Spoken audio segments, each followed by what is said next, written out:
To the white student activists who accused me of attacking them because I called them out for reducing my black experience to a thing of the past.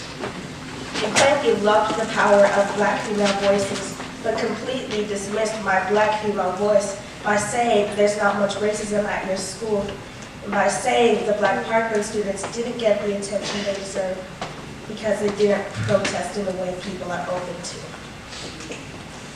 When I challenged you, you branded me with every stereotype black girls are labeled with: angry, confrontational, and violent. To my white friends and neighbors who suddenly care about gun violence now that it has started to affect their community, you skipped the Black Lives Matter protests that have been happening over the past 6 years, but carved time out of your weekend to go to the March for Our Lives. Of the thousands of people that were there, I got 6 people to stand with the black youth who have been marching for their lives for the longest. Even though black youth are the reason you wear orange for gun control, you praised the white youth who became the face of this movement. To the white feminists who showed up for the Women's March, but not for me when she saw me experiencing racism. When I called out that white woman for her racism, talking about my hair and calling me lazy, she accused me of attacking other people and acting out. When I called you out for your silence on what you knew was happening, you said to me, "I'm really sorry you feel that way."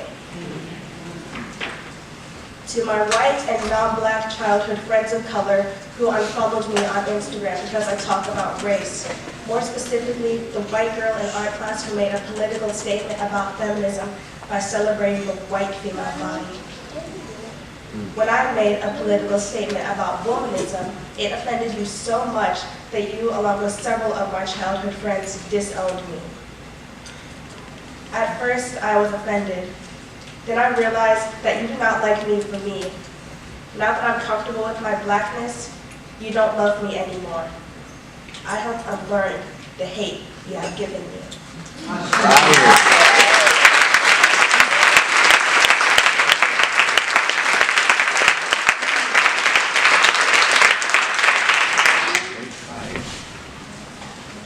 My culture is wrapped in silken scarves around my head, protecting my messy tangles from harsh sun.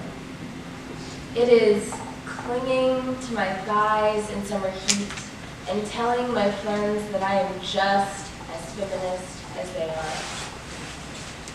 My culture seeps below my skin and stains my flesh with henna tattoos and the smell of tea tree oil. It dries my tongue during 95-degree days of fasting and slips down my throat at the call to Maghrib. My culture is an attention getter, a factory for questions. I don't know why the first thing I'm asked is if I can take it off. My culture peels back sleepy eyelids, nudges me towards midnight prayers, and aches for the old woman crouched in sajda during the last few days of her life. My culture shadows everything I do, follows my every movement, feeling, and step. Every second of my life, the very air I am breathing is heavy with the presence of Islam.